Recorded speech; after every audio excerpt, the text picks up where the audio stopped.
Hi friends, welcome to ತನು ಸ್ವಯಂ ಅಡುಗೆ. ಇವತ್ತಿನ ದಿನ ಉತ್ತರ ಕರ್ನಾಟಕ ಸ್ಪೆಷಲ್ ಫೇಮಸ್ ಆಗಿರುವಂಥ ಒಂದು ರೆಸಿಪಿ ಮಾಡಿ ತೋರಿಸ್ತಿದ್ದೀನಿ. ಬನ್ನಿ ಹಾಕಿದ್ರೆ ಮಾಡೋದು ನೋಡೋಣ. ನಾನೊಂದು ಕುಟ್ಟಾಣಿಯನ್ನು ತೊಗೊಂಡಿದ್ದೀನಿ. ಇದಕ್ಕೆ ಮೊದಲನೇದಾಗಿ ಒಂದು ಮಸಾಲೆ ರೆಡಿ ಮಾಡ್ಕೋಬೇಕಾಗತ್ತೆ. ಹಾಗಾಗಿ ಒಂದು 4 ಹಸಿಮೆಣಸಿನ್ಕಾಯಿ ತೊಗೊಂಡಿದ್ದೀನಿ, ಸಣ್ಣದಾಗಿ ಕಟ್ ಮಾಡಿಕೊಂಡು. ಸ್ವಲ್ಪ ಕೊತ್ತಂಬರಿ ಸೊಪ್ಪನ್ನು ಹಾಕ್ಕೊಳ್ತಾ ಇದ್ದೀನಿ. ಜೊತೆಗೆ ಒಂದು ಕರಿಬೇವಿನ ಸೊಪ್ಪಿನ ಎಳೆಯನ್ನು ಹಾಕ್ಕೊಂಡಿದ್ದೀನಿ. 1 ಟೀ ಸ್ಪೂನ್ ಆಗೋಷ್ಟು ಜೀರಿಗೆ ಹಾಕ್ಕೊಂಡು ಇದನ್ನು ನುಣ್ಣಗೆ ಕುಟ್ಕೊಳ್ಬೇಕು. ಕಲ್ಲಿಂದ ಚೆನ್ನಾಗಿ ಕುಟ್ಕೊಳ್ಳಿ. ನೀವು ಕಲ್ಲು ಇಲ್ಲ ಅಂದರೆ ಮಿಕ್ಸರ್ನಲ್ಲಿ ಹಾಕ್ಕೊಂಡು ತರತರಿಯಾಗಿ ರುಬ್ಕೋಬೋದು. ಕಲ್ಲಿಂದ ಕುಟ್ಟುವಂಥ ಟೇಸ್ಟ್ ತುಂಬ ರುಚಿಯಾಗಿರುತ್ತೆ, ಒಂಥರ ಡಿಫ್ರೆಂಟ್ ಆಗಿರೋಂಥ ಟೇಸ್ಟ್ ಕೊಡುತ್ತೆ. ಇವಾಗ ನೋಡಿ ಈ ಥರ ನುಣ್ಣಗೆ ಕುಟ್ಕೊಂಡಿದ್ದೀನಿ. ಇದನ್ನು ಒಂದು ಬೇರೆ ಬೌಲ್ಗೆ ತೆಗೆದು ಇಟ್ಕೊಳ್ತಾ ಇದ್ದೀನಿ ಸೈಡಲ್ಲಿ. ಇವಾಗ ಮಾಡೋದು ನೋಡೋಣ. ನಾನೊಂದು ಪಾತ್ರೆ ತೊಗೊಂಡಿದ್ದೀನಿ. ಪಾತ್ರೆಗೆ 1-2 ಟೇಬಲ್ ಸ್ಪೂನ್ ಅಷ್ಟು ಎಣ್ಣೆ ಹಾಕ್ಕೊಂಡು ಬಿಸಿ ಇಟ್ಕೊಂಡಿದ್ದೀನಿ. ಎಣ್ಣೆ ಚೆನ್ನಾಗಿ ಕಾಯ್ತಿದ್ದಂಗೆ ಸಾಸಿವೆ ಜೀರಿಗೆ 1 ಟೀ ಸ್ಪೂನ್ ಅಷ್ಟು ಹಾಕ್ಕೊಂಡಿದ್ದೀನಿ. ಜೊತೆಗೆ ಒಂದು ದೊಡ್ಡ ಗಾತ್ರದ ಈರುಳ್ಳಿ ಸಣ್ಣದಾಗಿ ಕಟ್ ಮಾಡ್ಕೊಂಡು ಹಾಕ್ಕೊಂಡಿದ್ದೀನಿ. ಇದನ್ನು ಚೆನ್ನಾಗಿ ಫ್ರೈ ಮಾಡಬೇಕು. ಪೂರ್ತಿ ಟ್ರಾನ್ಸ್ಪರೆಂಟಾಗಿ ಸಾಫ್ಟ್ ಆಗೋವರೆಗೂ ಈರುಳ್ಳಿನ ಫ್ರೈ ಮಾಡಬೇಕಾಗತ್ತೆ. ಇದು ಒಂದು ಅಥೆಂಟಿಕ್ ರೆಸಿಪಿ ಅಂತ ಹೇಳ್ಬೋದು. ಖಂಡಿತ ವಿಡಿಯೋ ಕೊನೆವರೆಗೂ ನೋಡಿ. ಸ್ವಲ್ಪ ಕರಿಬೇವಿನ ಸೊಪ್ಪನ್ನು ಕೂಡ ನಾನು ಇಲ್ಲಿ ಹಾಕ್ಕೊಂಡಿದ್ದೀನಿ. ಬೇಕಿದ್ರೆ ಎಣ್ಣೆನೆಲ್ಲ ಹಾಕೋಬೋದು. ಕರಿಬೇವಿನ ಸೊಪ್ಪು ಹಾಕ್ಕೊಂಡು ಸ್ವಲ್ಪ ರುಚಿಗೆ ಎಷ್ಟು ಬೇಕೋ ಅಷ್ಟು ನೋಡಿಕೊಂಡು ಉಪ್ಪು, 1 ಟೀ ಸ್ಪೂನಷ್ಟು ಅರಿಶಿನ ಪುಡಿ, ಹಾಗೆ 1 ಟೊಮೆಟೊ ಅಥವಾ ಚಿಕ್ಕ ಗಾತ್ರದ ಅರ್ಧ ಟೊಮೆಟೊ ಅಥವಾ 1 ಟೊಮೆಟೊ ಹಾಕೋದು ನಡೆಯುತ್ತೆ. ಹಾಕದೇ ಇದ್ರೂ ನಡೆಯುತ್ತೆ. Tomato optional. ನಾನಲ್ಲಿ ಒಂದು ಅರ್ಧದಷ್ಟು ಹಾಕ್ಕೊಂಡಿದ್ದೀನಿ.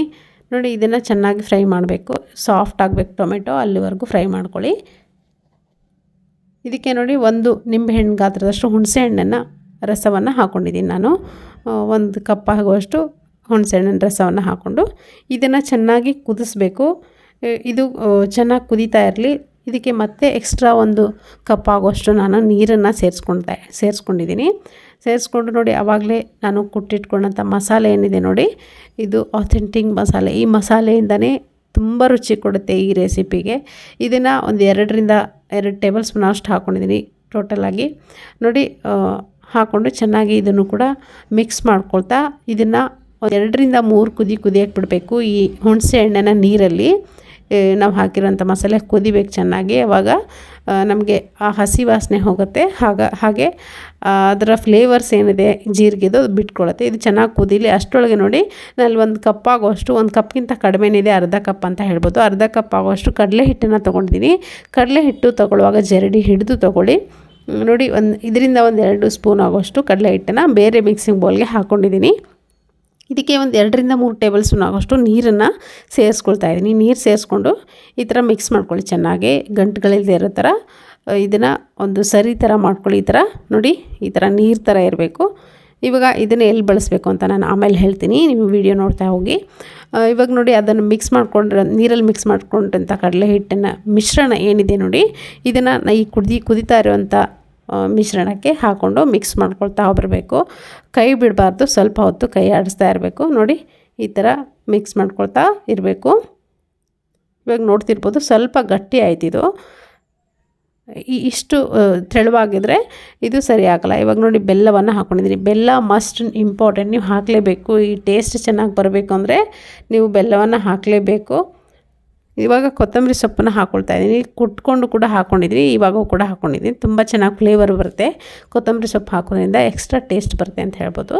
ಇವಾಗ ನೋಡಿ ಈ ಇಟ್ಕೊಂಡಂಥ ಎಕ್ಸ್ಟ್ರಾ ಹಿಟ್ಟೇನಿದೆ ಉಳಿದಿದೆ ನೋಡಿ, ಕಡಲೆ ಹಿಟ್ಟು, ಇದನ್ನು ಒಂದು ಕೈಯಿಂದ ಸ್ಪೂನ್ ಇಟ್ಕೊಂಡು ತಿರುಗಿಸ್ತಾ ಇನ್ನೊಂದು ಕೈಯಿಂದ ಈ ಥರ ಪೌಡ್ರ್ ಮಾಡಿಕೊಂಡು ಹಾಕೋಬೇಕು.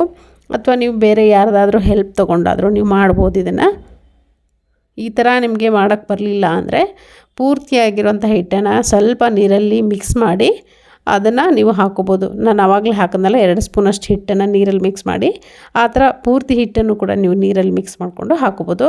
ಆ ಥರ ಮಾಡಿದ್ರೆ ನಿಮಗೆ ಆ ಥರ ಅಥೆಂಟಿಕ್ ಟೇಸ್ಟ್ ಏನಿರುತ್ತೆ ನೋಡಿ, ಆ ಥರ ಬರೋಲ್ಲ. ಟೇಸ್ಟ್ ಸ್ವಲ್ಪ ಡಿಫ್ರೆಂಟಾಗಿ ಬರುತ್ತೆ, ಹಸಿ ಆಗಿ ಇರುತ್ತೆ ತಿನ್ನೋವಾಗ. ಈ ಥರ ಮಾಡಿದ್ರೆ ತುಂಬ ರುಚಿಯಾಗುತ್ತೆ. ಇವಾಗ ಗಂಟುಗಳು ನೋಡ್ತಿರ್ಬೋದು, ಯಾವುದೇ ರೀತಿ ಗಂಟುಗಳು ನಿಮಗೆ ಕಾಣಿಸ್ತಾ ಇಲ್ಲ.